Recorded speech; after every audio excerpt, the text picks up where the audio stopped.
Those days, it's like if you don't go to college, you're finished. So I did one thing, and because of this, suddenly everybody thought I'm become some kind of an enemy. Then I made a deal with all the teachers.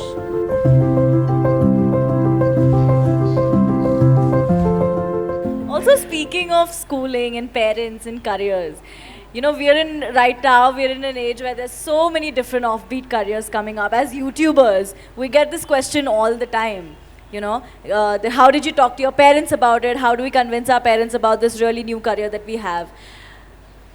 I want to ask you, if you had to convince your parents and tell them that this is what you, how did that discussion go? Did that happen where you had to sit them down and tell them that this is what I'm going to do for the rest of my life? I want to do YouTube now. Like, did that happen with you too? What? He's doing YouTube right now. Like, he's into YouTube. That's why. Well, not everybody can be convinced about everything, okay? Some things are just done. So, just to give you an example, when I passed my 12th standard, at that time it was called PUC. After that, I decided I will educate myself. I don't want to go to college. This is a family where everybody is educated. Not going to college is like sacrilege. At least today, there is a little more flexibility. Those days, it's like if you don't go to college, you're finished. Because now probably if you don't go to college, you may lose your lifestyle, but you won't lose your life.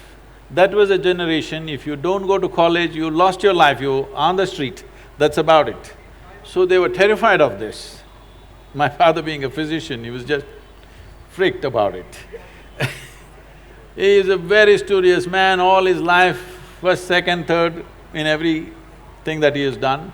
So he couldn't believe this, that I want to educate myself.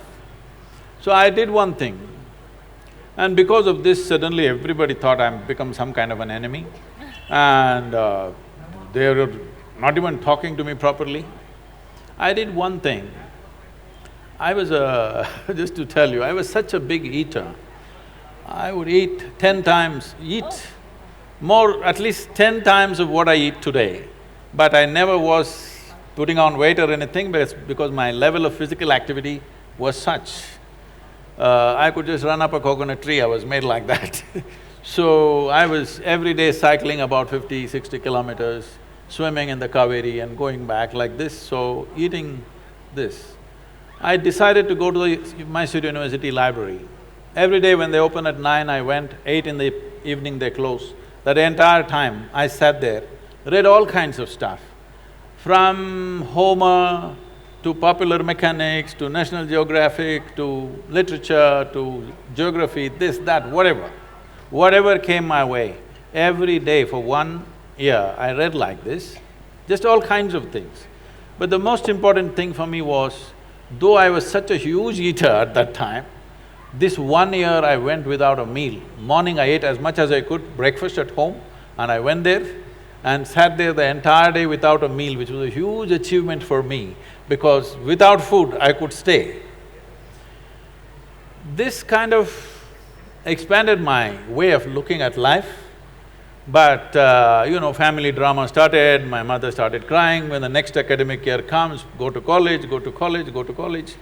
Then I said, if I must go to college, I'll go for literature. My father said, what will you do reading poetry? You must become a doctor. He has seat ready for me in the medical college, everything. I said no. Then they said, okay, at least do engineering. Then I said, see, Please do engineering. if I say I don't want to be a doctor, if you told me become a veterinary doctor, Ayurvedic doctor, at least a witch doctor, I would look at it. If I say no doctor, you say engineer, I'm not going to listen to this. Your problem is society, your problem is not me. So I just went for literature, and these 3 years, I went there in the beginning and they all had ready-made notes, the teachers, they would read. And everybody writing down. Those days fountain pens, kara kara kara kara, it makes noise, it just irritated me. I said, I don't want to listen to this kara kara noise. I gave them a suggestion. If you give that notes wherever you got it, we will photocopy it and give it back to you. We don't have to come, you don't have to come. Then if I'm there, I'll ask 100 questions. So they didn't like it, then I made a deal with all the teachers that they'll give me attendance. That was my only concern. So once a month I went to college just to check if they're keeping their part of the deal.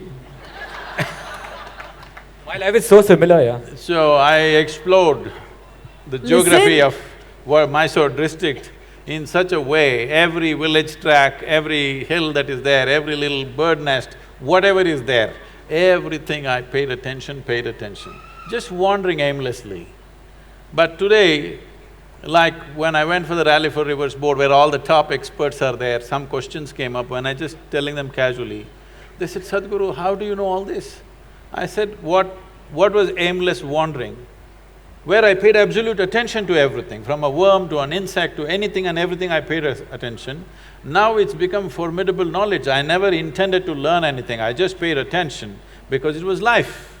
And this is all it takes. We have come here to live. There is no other damn purpose. Those of them who want to go to heaven can go today. Why are they postponing? If it's such a great place, I don't see why you should postpone it, isn't it so? This is very important for the youth. If anybody says there is a better place than this earth, it is a crime. It's because of that we have destroyed so many things here.